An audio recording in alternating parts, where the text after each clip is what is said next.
This is the Sales Babble Podcast, episode 217, How to Hire and Get a Sales Job, an interview with Gregg Salkovitch.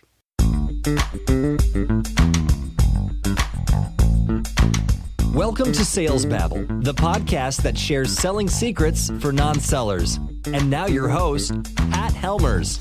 Hello, Sales Babblers. This is Pat Helmers, and I must confess that I am biased towards the sales profession. And I believe it's probably the most important thing that any business can do. And today we talk about the job market. In 2018, we talk about how to interview for a job, how to hire people as sales professionals, and what the salaries are looking like these days, which is why I decided today to bring Gregg Salkovitch on the podcast, because Gregg's a recruiter for Right Choice Resources. His job is to help companies find sales people, and I really wanted him to share his experience on coaching people who are looking for jobs. So, let's get to it.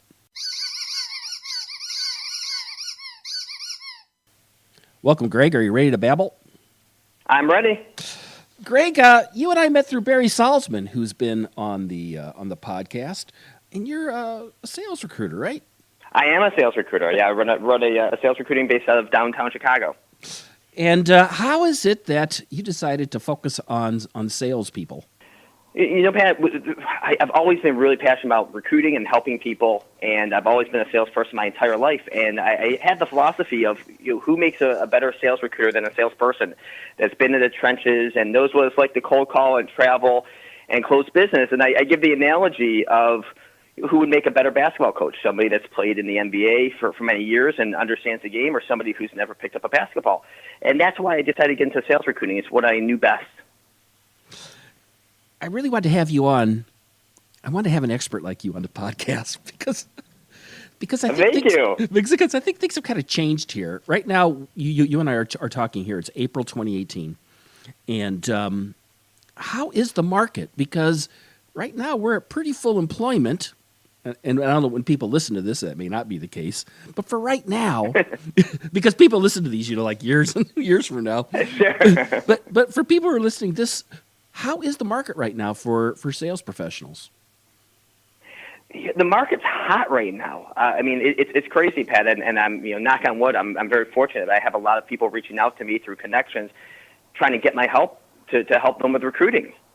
So the thing I love about sales recruiting is when the market's soft, people need salespeople. I mean, how do you increase revenues? You hire salespeople and you have them go sell. And when the market's not good, how do you increase revenues? You have to do so through salespeople. So we're busier than we ever have been. I just actually hired 2 recruiters in the last 6 weeks to help me keep up with business. I was talking to somebody who's looking for a job last week, and she was saying that she's been told that there aren't a lot of salespeople out there to be recruited, that people are pretty happy in their positions, and it's actually difficult finding good people. I mean, that's completely true. I would completely agree with that. It's actually part of the reason why we're so busy is that these companies have a lot of competition. So, to find an A salesperson, it's not that one company's after them. I mean, everybody can figure out who that person is, and they're all approaching them. So it's very tough, and it's part of my sales pitch when I go on sales calls is that, hey, it's getting harder to find talent, and let us be the one to find it for you. And it's being a sales recruiter is really like being a salesperson. You have to prospect, cold call, reach candidates, and then you have to convince them. Because a lot of them, to your point, Pat, say, hey, I'm super, super happy where I'm at. And you have to convince them, well, here's why I think I have a better opportunity for you. So this is why I really had you on the podcast, because I wonder if we could split this podcast into 2 parts. If you're a candidate looking for a job, what advice do you have for them? And if you're a manager looking for a candidate, what advice do you have for them? We kind of got to look at the 2 sides of the coin. So why don't we start with the first? I'm sorry. Oh, no, sure. So you want me to start with the first? Let's do the first one. What kind of mistakes do you see candidates make when they're out there job hunting? Sure. Well, I said this before, Pat. I think of recruiting like a sale, prospecting, cold calling, convincing, closing. And I think of an interview as a sale, too. And it's amazing to me how many good salespeople go into interviews and they don't treat it like it's a sales call. That's really what it is at the end of the day. And I mean, I've had candidates that did. I had one that did a video interview. He did so in a black T-shirt, kind of the Simon Cowell look, and it's amazing to me. I'm thinking like, would you go on a sales call like that? And it's just amazing to me. People don't do their research. They don't have good questions presented. They don't ask insightful questions. They don't ask for the close. They don't ask for the sale at the end of the interview. They don't follow up by email. So it's amazing to me that some of these really good salespeople who obviously know what they're doing on a sales call are so nonchalant when they go to an interview, and it's treat it like a sales call. See, to me, it's not so. See, to me, it's not so obvious. But people will say things like this because you kind of got to turn it around when you're a sales manager, when you're interviewing people, because I'm used to like asking people and probing and like that. But when I'm interviewing salespeople, I actually have to shut up and see if they do that to me. That's right. Right? So they'll say things like, I would have people do that, say things, yeah, I'm really good with people. I can really get them to chat. And I'll go, oh, really? Uncomfortable silence, right? And let's see what they do. And I kind of don't trust what people say. If people don't exhibit it. That's correct. That's correct. I had a guy that used to work for me who said that interviewing is really easy because I'm the product and nobody knows the product better than I do. I completely agree with that. Yeah, and it's also the same things. It's asking good questions. It's asking insightful questions, and it's so crazy. So many people that interview, they don't have questions. The manager will say, "Do you have any more questions?" No, I think I'm good. I think you answered all of them. It's such a bad response. So, like I said, you have to treat it like a sales call. You have to be interested. You have to close. You have to have done your research. You have to be well presented, dress well, get rid of the facial hair, or at least be trim up the beard. And many of them don't do that. Okay, so let's go to that point where they say, "Do you got any other questions?" And they go, "No, I think you've answered everything." What should they have said? So the questions I recommend asking are not don't Google great interview questions in an interview and ask, so what's the 3 to 5 year career path like? I mean, those are such generic questions. They should be specific. So if it were me, I might say, Pat, I was looking at your LinkedIn and I noticed that you previously started off as a sales representative, and obviously you're top performing, or else you wouldn't now be a VP of sales. So I'm curious, what did you do to excel at your position where you became a top performer and had the opportunity to advance? I'd ask a question like that, or something that I noticed on the website. Hey, when I was doing my research, I actually went on YouTube and I saw this video interview with you, Pat, and I wanted to ask you. You mentioned this and this and this and this, or maybe I would notice one of your competitors, and I'd say, hey, I was researching this company, and it looks like they compete with you, and I'm curious what the differentiation factors are, and from my research, this is why I think it is. But those types of thoughtful, insightful questions, not just generic questions. What I like about those, and one thing I did want to add, Pat, I'd say the biggest reason why my good candidates are passed on is because they can't be quiet, because they are asked a question and they take 5 minutes to answer the question. I mean, every question should take 60 seconds or less. They call it an elevator pitch for a reason. But so many people just ramble so much, and that really, really kills candidates. So you're saying the candidates should be asking these insightful questions of the employer and get them to do all the talking. Correct. Absolutely. I've always believed those insightful questions, because so many people ask these questions are just really bad. Why do you like working there? What do you think the 3 biggest strengths of your company are? I mean, they're so generic. I mean, customize your questions to show that you did your research. It's a way to say, like, hey, I did my homework, without straight out saying I did my homework. I like that.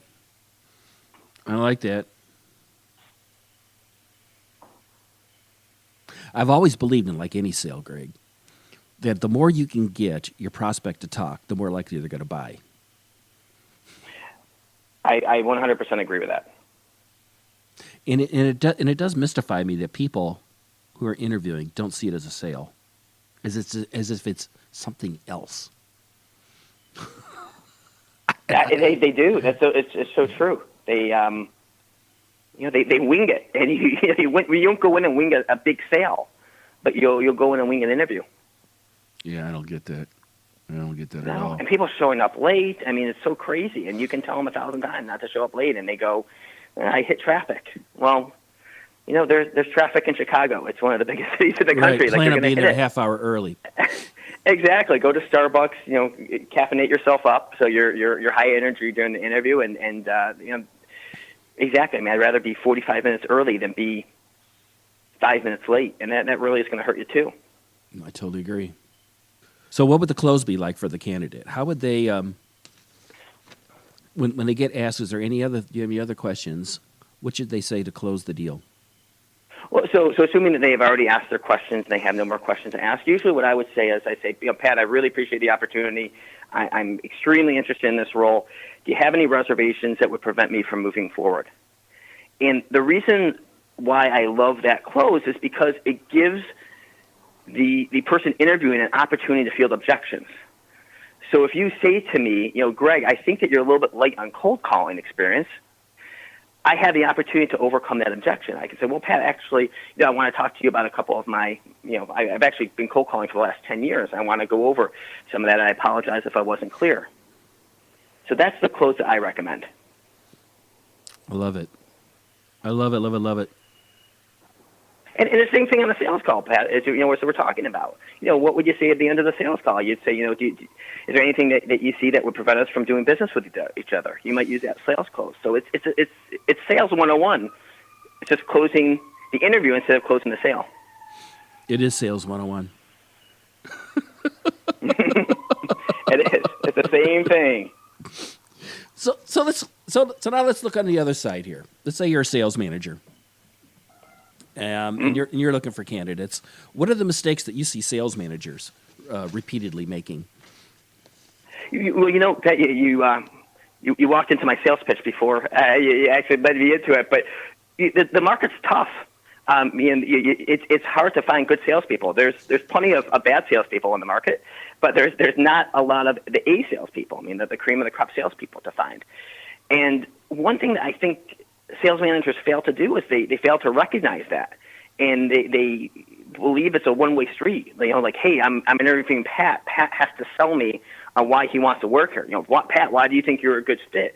What makes you think that? What do you know about the company? What do you think you can do for us? And it's kind of like being on a date. It has to work for both people, not just one. And I think a lot of sales leaders don't recognize that you have to be selling them just like they're selling you. I've always thought of it as matchmaking. I like that you said there was like a date, because it's got to be a good deal for you and a good deal for them. It's got to go both ways. Yeah, many of them don't think that way. I had one client years ago, and he missed 2 interviews. There were 2 video interviews, and then the candidate said, "Hey, I'm really sorry. I stayed home from work and I can't call in again, and then I'm traveling." And my client at the time said, "Well, then I'm not interested in him if you can't make the interview." And I said, "Well, you just missed the first 2." And, that's a perfect example that they just don't, they see it as very one-sided. They should be fortunate to work for us rather than, hey, we'd be fortunate enough to have him or her work for us. I've also heard, too, the sales managers are too picky. That I really want someone who's already been in this industry, who's already got a Rolodex, which is kind of tough to ask for something, especially in an emerging industry where maybe these products and services have never been sold before. That's completely accurate. It's why I became a sales recruiter. It's why this is the second sales recruiting company I started, and part of the reason why I started the first one was because nobody would hire me as a sales recruiter. Nobody wanted me as a recruiter. I was a packaging salesperson. I sold boxes on bubble wrap. And they just, didn't see those skills transferring. They said, "Well, Greg, why would we hire a packaging salesperson as a recruiter? There's lots of people with recruiting experience." So that's why I started. I had to self-teach myself. And I actually, had the recruiter that recruited me to Chicago from Cleveland. I used to pay him in steak dinners to teach me recruiting. That's how I started. So, but to completely to your point, that's why I had to do it, is because nobody wanted a packaging salesperson as on the recruiting team. So how do you get your clients to overcome that? It's partially just education. I mean, I tell them my story, and I believe a good salesperson. I think that the reason why I've become a better salesperson over the years is because I have more stories to share. I have more examples to share.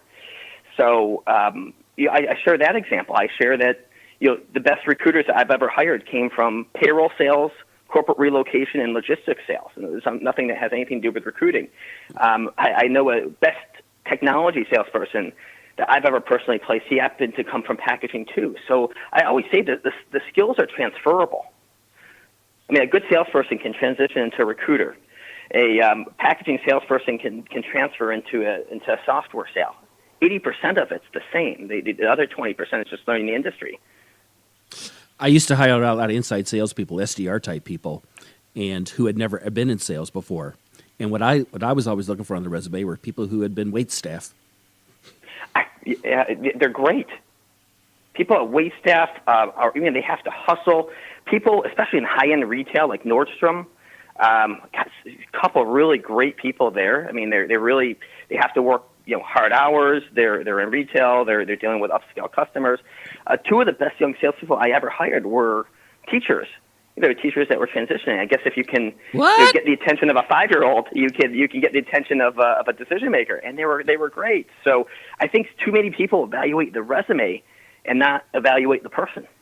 See, I really don't buy into spending a oodles amount of time on the resume, except for maybe using the resume as a mechanism to have a really richer conversation with the person.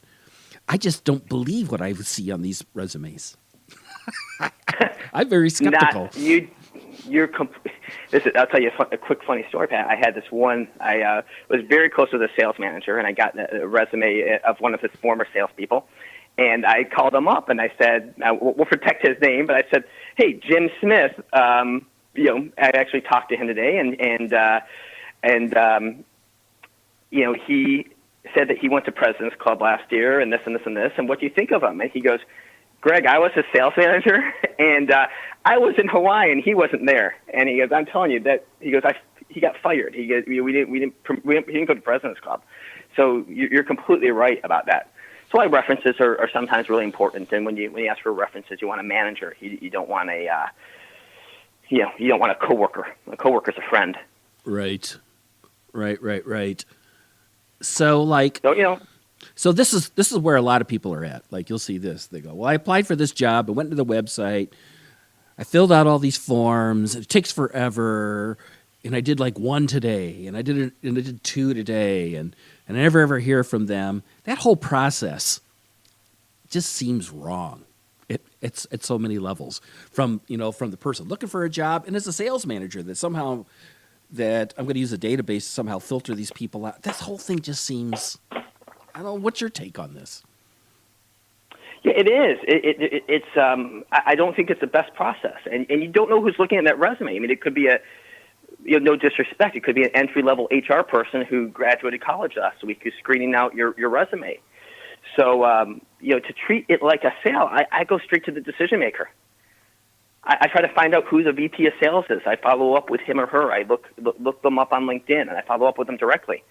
Say, hey, I've been researching your company. I saw you have this opening. I don't know if you're the right person, but I was hoping for your help. And LinkedIn to me is the key, because that's how I get into that's how you get into accounts. That's how you get into that's how you get interviews. If I follow up with you, Pat, and I just say, Pat, I want to be on your podcast, you might be like, who are you? I don't know you, but if I follow up with you and I say, Pat, I noticed that you're connected to Barry Saltzman. I just had a call with him.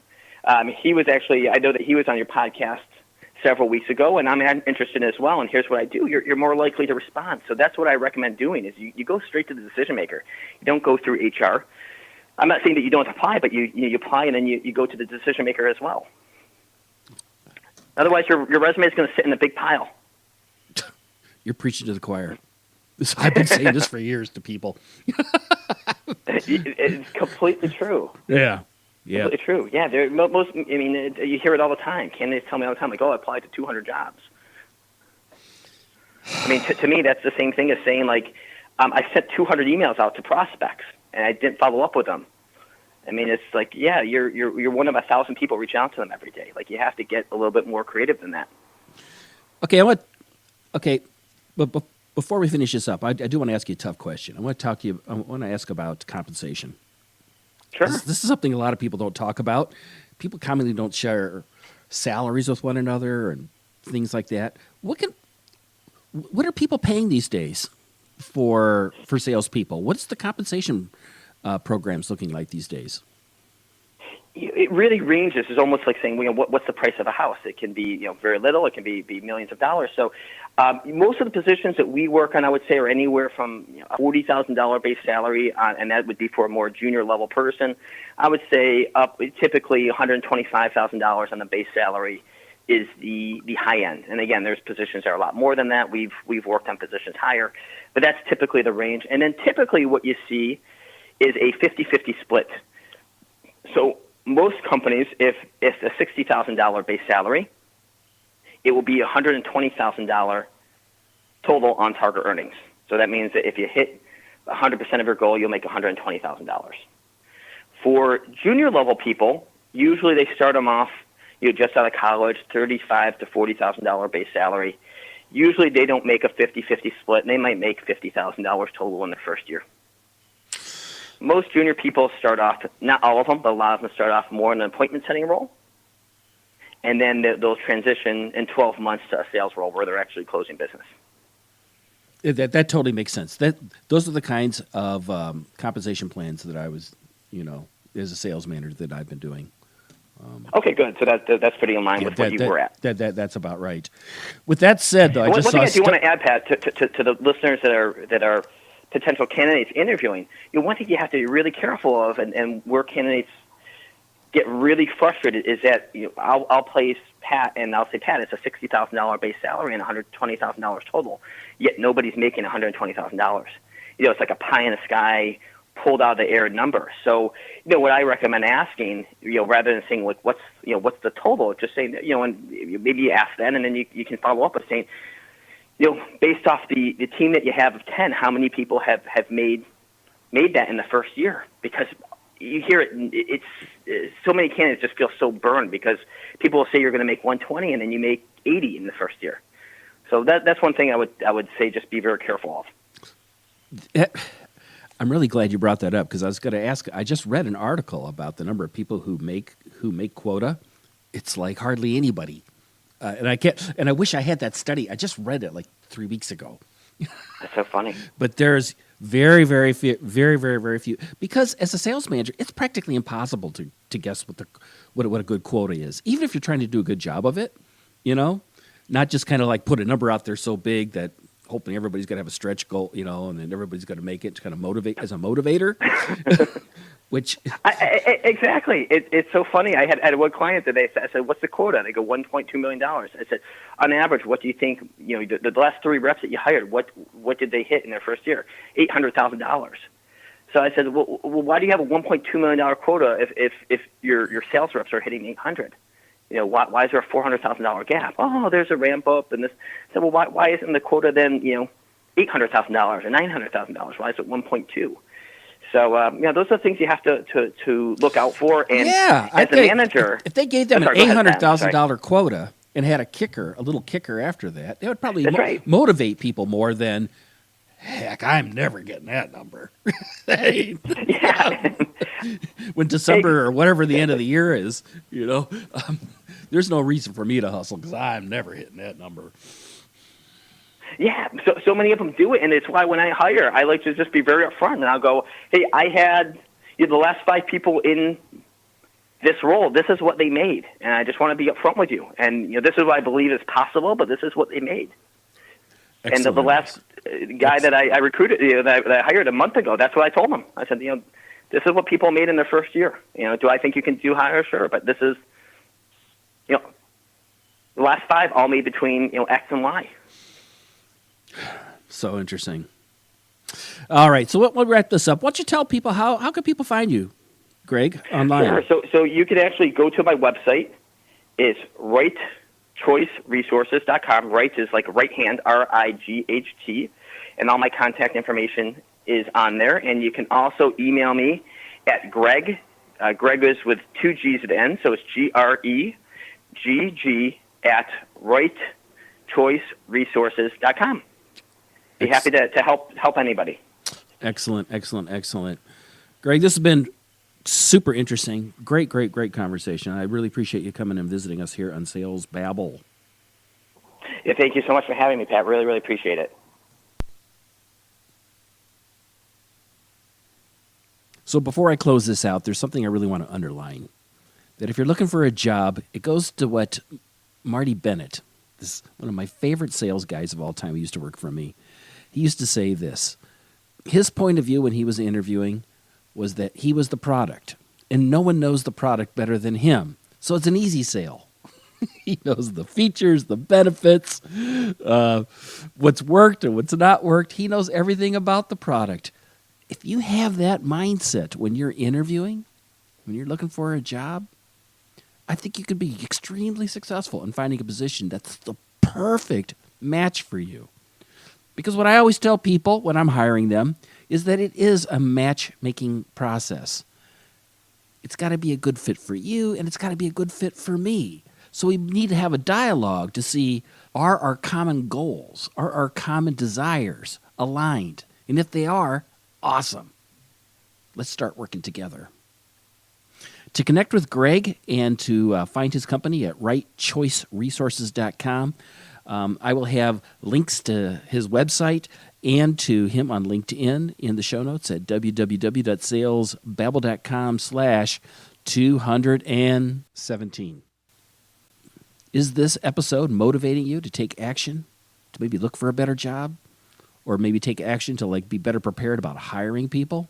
If so, tell me. I'd love to hear it. Send me an email at pathelmers@salesbabble.com, or you can click the Babble Me button on the website at www.salesbabble.com. I'd love to hear what you're thinking. Until next week, take care and have a highly successful and profitable selling day.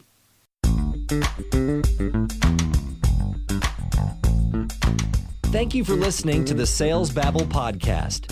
Find us at www.salesbabble.com.